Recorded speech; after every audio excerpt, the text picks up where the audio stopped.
Why Spider-Man 2 didn't have a release date at the showcase, a former employee reveals the top merchandise franchise at PlayStation, Bioshock creator Ken Levine reveals why he left the series, and Geoff Keighley talks about what happened with E3.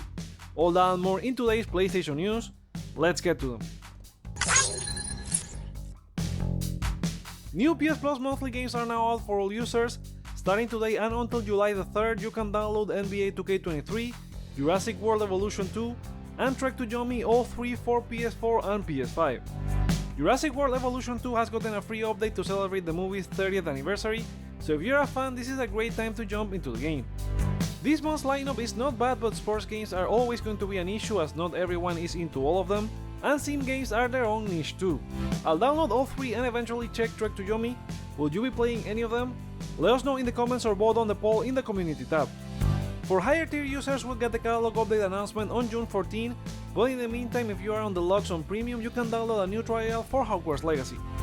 There's a catch though, as it only allows you to play it for 45 minutes, the shorter of any game trial released so far, which is barely time to get into the meat of its gameplay. And mini gameplay was something we got in the Spider-Man 2 demo shown at the end of the PlayStation showcase, but it left everyone wondering about the release date. In an interview with the Washington Post, creative director Brian Intihar explained they didn't give one because they just want to make sure they are really confident that when they announce the date, they are going to hit it. Despite delaying Horizon Forbidden West, Sony did ship God of War Ragnarok when announced, and all of Insomniac's games on PS5 have also shipped on the date they were given. With the rumored September release, maybe we'll get the release date in a state of play around late July or early August. Let's switch to another first-party franchise in God of War, as former Santa Monica lead has revealed some interesting info. According to Aaron Kaufman's LinkedIn profile, Santa Monica's social presence is one of the most regarded, with posts for the God of War reboot reaching 187 million impressions and earning $1.8 million during the Lost Pages campaign. Kaufman was also in charge of creating franchise products desired by fans, and says that God of War is now the most profitable brand for PlayStation merchandise. Interesting, as I would have assumed it was The Last of Us. Lastly, the former employee revealed some old sales data, with 2015's God of War 3 PS4 remaster reaching 4 million copies sold, and Fat Princess Piece of Cake got 1 million downloads as of 2020 when he left. Let's go back to more expanded showcase news, as developer S-Game gave more details on Phantom Blade Zero in a new developer Q&A on their Discord. They said you won't need lightning reflexes or supersonic finger movements to find fun in the game, as they don't plan to go full throttle on difficulty and punishment. They will, however, take full advantage of the PS5 and DualSense features.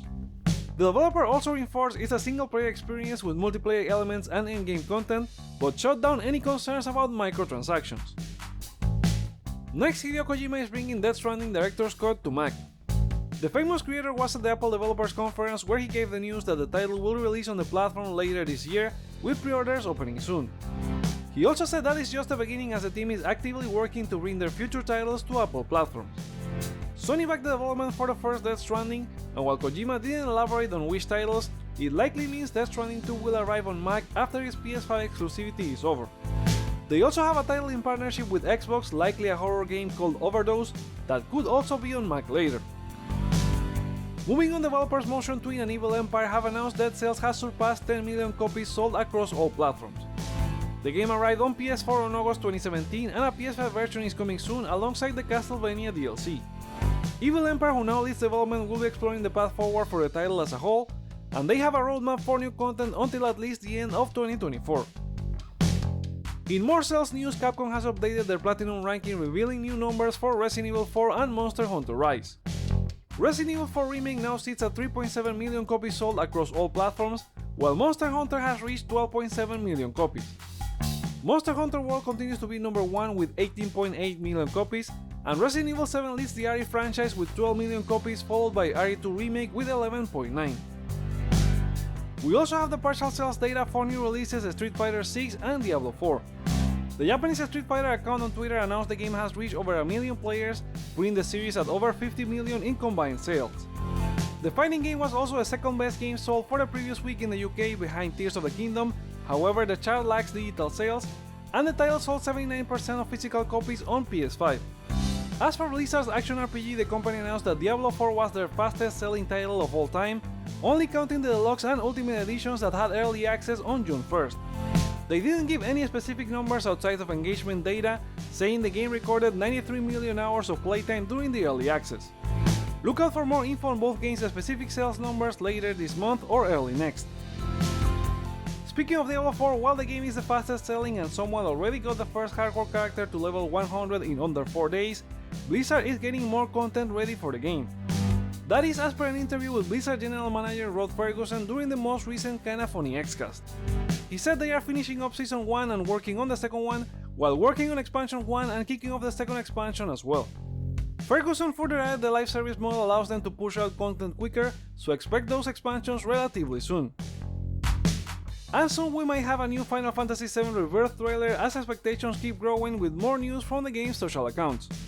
2 new updates have been posted since our last video, with number 4 saying they have made preparations so that players can fully enjoy Rebirth without playing Remake. And number 5 also lets us know the game will have comrades that will join you in battle, and you can cooperate with them closer than before. Who would have thought? According to Twitter user Aida Kimochi, the post in Japanese appeared to hide a cryptic message related to fixing the timeline, steep freedom, the whereabouts of Destiny, and get ready. But it could also mean nothing as they don't make the same sense in English. We'll know on Thursday if the game appears at Keighley's event. Another Final Fantasy game we have more rumors of is Final Fantasy IX, after a Resetera user provided proof to moderators that the game is real and launching exclusively for PlayStation. Now insider Geoff in his latest Game Mess Morning podcast has also stated he's heard very recently that the Final Fantasy IX remake is indeed real and happening. That was as part of recapping every game that has turned out true of the NVIDIA leak, including Helldivers. I would say don't expect the announcement anytime soon, as Square would not talk about it until at least Final Fantasy XVI is out, and with the remake being 2 years away, I think an announcement wouldn't happen until early next year.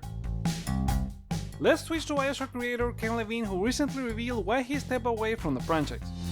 Speaking on the Sacred Symbols podcast, he said that after Bioshock Infinite he became his own enemy. He wanted kind of a Call of Duty blockbuster, so a lot of Infinite was designed to try to appeal to an even broader audience. He explained further that one of the reasons he stopped doing Bioshock games is that you can lean on something and you can compete against yourself again, with that whole idea becoming so toxic that he felt trapped. Levine is now working on Judas, a spiritual successor to Bioshock, announced at the Game Awards last year. As for Bioshock, there have been rumors of a new game being in the works at 2K for a while, and it has been rebooted several times, the latest in summer 2022. We're about to kick off Summer Game Fest season, and host organizer Geoff Keighley has shared some recent comments about E3 and more. In an interview at the BGC podcast, Keighley said that he thinks E3 sort of killed itself in a way. He understands why people think Summer Game Fest killed E3 in a way, but if anything they created Summer Game Fest because they saw the wheels falling off the wagon of E3. He also believes both shows could have coexisted, and they talked a lot to Repop, who was in charge of organizing E3, about that possibility, as they were the big trade and consumer event, and that's not what Geoff's team is doing at Summer Game Fest. Even if they competed for announcements, Geoff said he didn't see it as competitive, with some companies toying with the idea of announcing a game at Summer Game Fest and having it playable for consumers at E3. Geoff Keighley's most recent work with E3 was running the Coliseum, a consumer-focused show from 2017 until 2020. Another interesting thing the host shared was during a Twitch Q&A, where he was asked if he ever passed on a reveal because it didn't feel real and he felt was deceptive. He passed on Abandon, the game by Blue Box everyone thought it was Kojima. The developers pitched him to do something on the game, but Keighley never felt like it was a real game. They have also been working with developers to have fewer CGI trailers, and if they will have CGI trailers to mix in some seconds of gameplay. The Summer Game Fest opening show runs this Thursday live from YouTube Theater in LA. I'll be co-streaming it and you're welcome to join, so make sure to subscribe and enable notifications to know when I go live. Speaking of Summer Game Fest, it seems Capcom just remembered it's happening and they have announced a showcase out of nowhere. Granted, they did have a Monster Hunter stream scheduled before that. The event will take place on Monday, June 12 at 3 PM Pacific, 6 PM Eastern. They didn't say what they will focus on, but they have Exoprimal, Dragon's Dogma 2, the rumored Resident Evil 4 DLC, and Ghost Trick Phantom Detective coming up. Still, these presentations are never that big on announcements, as all huge surprises would be on either PlayStation, Xbox or Nintendo events, so keeping expectations in check for this one.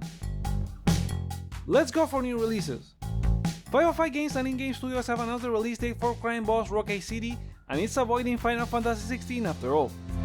It will be out for PS5 digital on June 15 and physical on September 5.